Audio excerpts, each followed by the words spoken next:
చిరంజీవి యువత వారు సార్ ముఖ్యంగా వైసీపీ వాళ్ళు ఎందుకు నెత్తనేసుకుంటున్నారు అంటే ఆ రోజు పేర్ని నాని సినిమాటోగ్రఫీ మినిస్టర్ గా ఉన్నారు.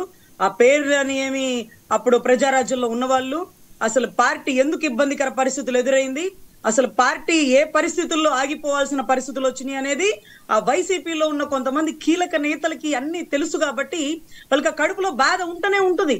కానీ మాకైతే లేదు సార్, మేము ఓపెన్ గా కలిసి ఉంటున్నాం, రాష్ట్ర అభివృద్ధి మాకు అంతిమ లక్ష్యం. కానీ వాళ్ళని కెలికి ఎందుకు గొడవ పెద్ద చేసుకోవాలి? కామినేని శ్రీనివాస్ గారు ఎలా అయితే వెనక్కి తీసుకున్నారో అదే రకంగా ఆయన కూడా ఒక స్టేట్మెంట్, నేను ఎందుకంటే చిరంజీవి గారిని సార్ ఆయన సినిమా పెద్ద, ఇప్పుడు కరోనా టైంలో కష్టాలు వస్తే అందరి దగ్గర ఫండ్ కలెక్ట్ చేసి ఇంటింటికి వెళ్ళి ఆ కార్మికులకి ఏదైతే సినీ కార్మికులకి పంచిపెట్టింది ఎవరు? నిన్న మొన్న ఇండస్ట్రీలో గొడవలు వస్తుంటే సినిమా ఇండస్ట్రీకి సంబంధించి ఆయనే కదా, అందరూ ఆయనే కదా వచ్చి అడిగింది. ఈ నెంబర్ 9 గారినో లేకపోతే బాలకృష్ణ గారినో అడిగారండి. ఆయన కూడా అందరిలాగా ఒక యాక్టర్ కదా, ఈయనదో కొంచెం చంద్రబాబు అంటే అంటే ఎన్టీ రామారావు గారితో కొంచెం పెద్ద వ్యక్తి లాగా భావిస్తారు. వయసు కూడా పెద్దదే కదా, బాలకృష్ణ గారి కంటే చిరంజీవి గారు పెద్దవారు కాబట్టి వచ్చారు. చిరంజీవి గారి తర్వాత బాలకృష్ణ గారే ఉంటారు. సో సినిమాలో ఇండస్ట్రీలో ఏం జరుగుతుందో ఫిలిం ఛాంబర్ లో మాట్లాడుకోవాల్సింది.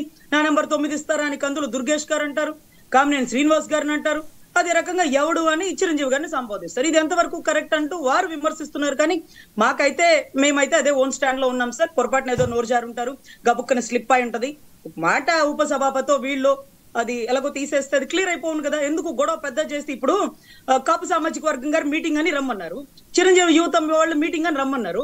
మరి మేము వెళ్ళాలో వద్దా? మేము చిరంజీవి అభిమానులమే కదా, లేకపోతే కాపు సామాజిక వర్గం కదా? లేదు లేదు మేము వెళ్ళము, మేము జనసేన, మేము వెళ్ళమంటే వెళ్ళము, మీరు చేసుకోండి అని చాలా వరకు ఆగినాం. మేము వెళ్ళకూడదు, తప్పది, పార్టీ స్టాండ్ కాదు అని రేపు వాళ్ళే పెట్టుకుంటారు. వాళ్ళు ఏం పెట్టుకుని అంతిమ సారాంశం చెప్తారు.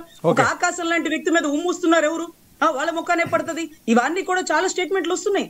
సమస్యని జటిలం చేయకండి, క్లియర్ చేయండి అని నా ఆవేదన సార్. ఓకే ప్రసాద్ గారు, ఇది ప్యానలిస్టుల అభిప్రాయాలు. బయట వస్తున్న టాక్ ఏంటి, మీ దగ్గర ఉన్న ఇన్పుట్స్ ఏంటి?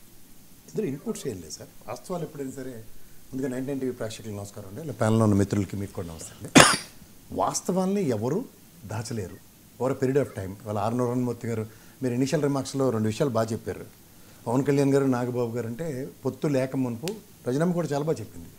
పొత్తు లేనప్పుడు ఈ వాళ్ళు మాట్లాడిన మాటలు అందరి దగ్గర వీడియోలు ఉన్నాయి, అబౌట్ బాలకృష్ణ కానీ లేకపోతే సందర్భోచితకి. ఇవాళ మీరు ఎంత ఇంట్రడక్షన్లు ఇచ్చినా సరే లేస్తే మేము లేస్తే మనుషులం కాదని స్టేట్మెంట్గా కన్ఫర్మ్ లేవలేకపోతున్నాం అనే నిస్సాయ స్థితినే ప్రదర్శిస్తున్నారు.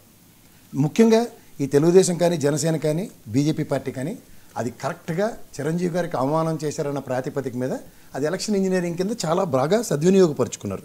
ఎందుకంటే మీకు ఓపిక ఉండదు.